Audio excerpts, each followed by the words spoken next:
ส่วนนี้ก็ถือว่าแล้วภารกิจแล้วกลับบ้านกำลงเรือกลับบ้านแล้วตอนนี้กลับบ้านกำลังกำลังว่างไม่หนีบมือเด้อกำลังกลับจากเนี่ยดูซาสุ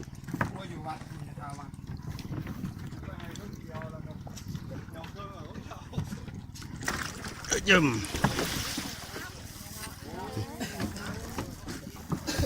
ระวังมือระวังมือระวังตีนระวังมือสองนี้ระวังมือเด้อ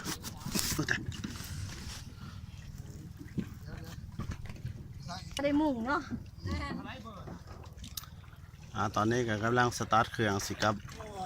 ไปสู่ดอนโค้งบัดนี่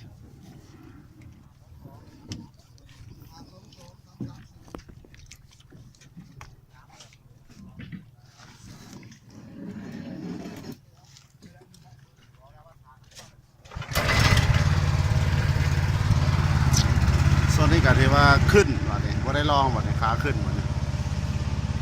เอากันนะพ่อกันไว้เด้อตอนนี้กำลังครับ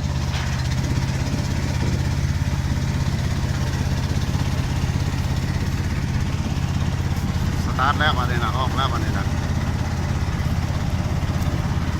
มุ่งหน้าสู่เมืองแสนบาทนี่ดอนเมืองแสนดอนโค้งครับ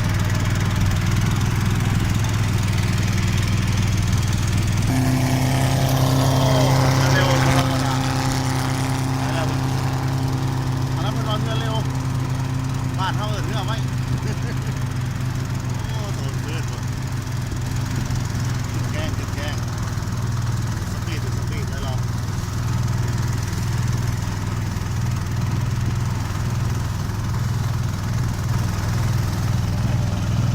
ใช้เวลาอยู่ประมาณ15 นาทีบัดนี้ขาขึ้น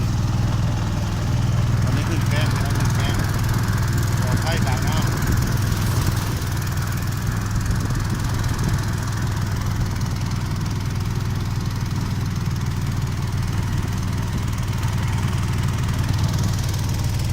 ปาดีนกปาดีโจ๊กก่อนลบปดีเนื้อน กปาดีเนื้อเอามีลบปดีเนื้อลบปดีกลางลบปดีไตเนาะ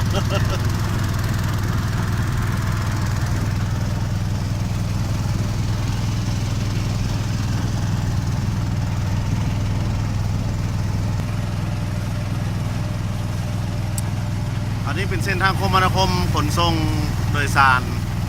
ระหว่างดอนส้มโพงและดอน